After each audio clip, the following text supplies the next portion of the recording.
clubhouse, just the message amongst you all, job's not finished. When you think about just going into this game, Game 5, you guys got obviously put yourself in this situation, picking up the win in Game 4. What is just the approach and mindset amongst the team right now, and how are you guys feeling heading into this game tonight? Same as Game 4. There's no tomorrow.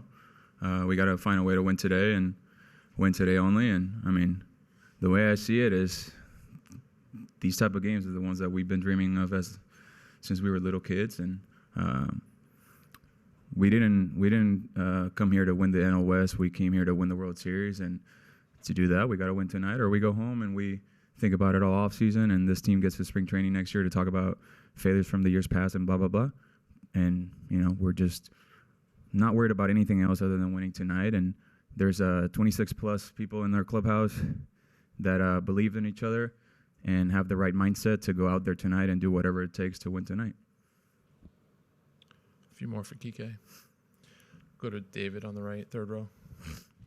Kiké, I'm sure you've heard people talk about this time of year being your time of year. Why are you able to excel in October when others are not? I mean, I don't know. Kind of back to what I said to Kirsten.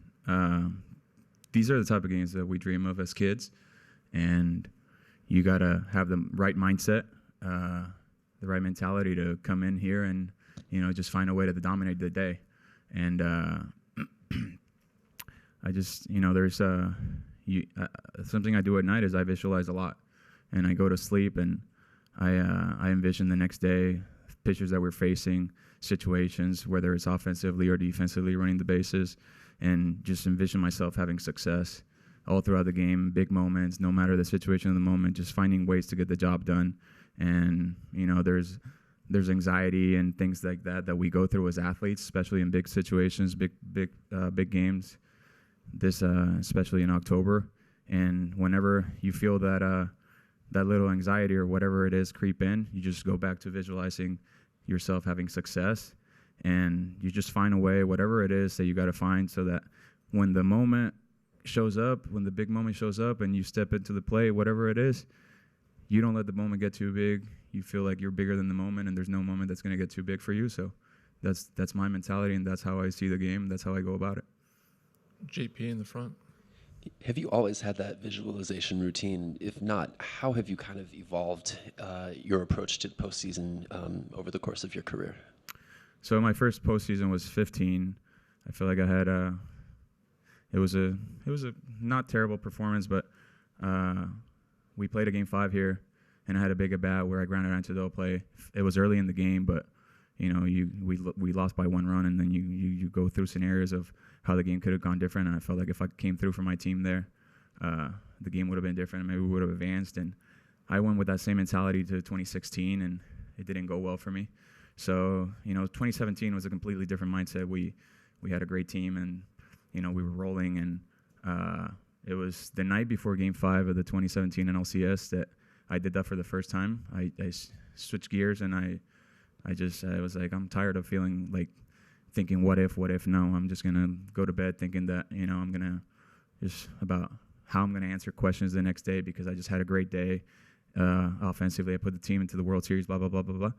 Fast forward to the next day, I hit 3 home runs, and I haven't looked back since. And you just got to understand that there's only 2 ways that it can go. You can either have success or you can fail.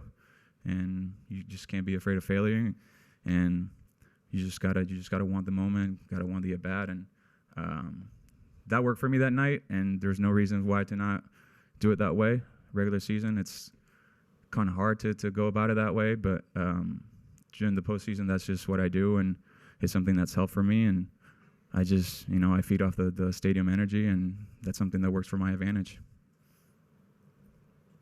A couple more for Kiké. Go to Fabian, standing up on the left. Yeah, Kiké, Dave, when he came in here, sort of said the same thing, like, you can't be afraid to fail in these winner-take-all games. Like, how difficult is it to be in that spot mentally? Like, how, you know, you mentioned kind of the visualization part of it, but, like, how difficult is it to get yourself to accept that point? I don't know. I think something that's worked for me is the fact that I've had a lot of experience in these moments. Like you can just there's players that go one postseason don't have success, and then they have to wait a couple of years to get back to it and things like that. But I think honestly, when you have a lot of experience, it helps a lot. It helps calm everything down and slow everything down. And just kind of find ways to make it seem like another game. But I don't know, man. I just do we have questions about the team? I don't feel that comfortable talking about myself over and over again. We'll go straight back on the Kiké, I think everyone would agree Game 2, things got a little out of hand, just the entire atmosphere. What would you like to see from Dodgers Nation in the Ravine tonight? Same energy. We have no control over what the fans do. We only have control of what we do.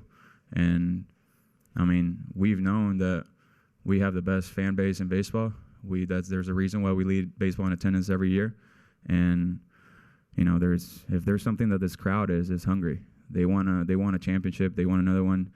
The one that we had a couple of years back, the city didn't get to celebrate it because of obvious circumstances, and we know how bad they want it, and we know that we're gonna. What time's the game? 5 or 5:30? 5. 5:08. I know at 5:08 they're gonna be there, and they're gonna be right behind us. They're gonna have our backs, and you know, I don't really care about any of that. We don't have control over anything. We just know that our fans have our backs, and we're ready to rock with them. Go to Maria up in the front. PK, let's talk about the locker room. Shohei said there was a good vibe before Game 4, and Did you say that in English or Japanese? he said it in Japanese. Okay. So, what is that vibe? How is it different than maybe a Game 3, and is that the vibe in there now? Honestly, the vibe in Game 3 wasn't terrible. I think Game 3 showed a lot about us. You know, the way that we come back. There's been times in the past where this team in the postseason, we fall behind, and we don't really find it in us to fight back. And we did that. We just fell a little bit short. And I think, you know, just that same energy was there Game 4, and that's why we were able to go out and do what we did. I think we have a very united group. We have a lot of people that believe in each other. We have a bullpen that does not care at all whatsoever, and they're nasty. We have a high octane offense, and you know, we just believe, we're hungry, and we want it. We want it. You know, we're in it together, and we're gonna either win it all together or we're gonna die together. But the one thing is, we're gonna do it all together, and we believe in each other. So I think that's you know, that's everything you can ask for before stepping in between the lines. We'll stay in the front on this side, Nikki. And on that note, Kiké, you spoke about your mental approach, but can you feel something different about this collective's mental approach this time around? Yeah, I mean, there's a lot of, I think confidence is huge.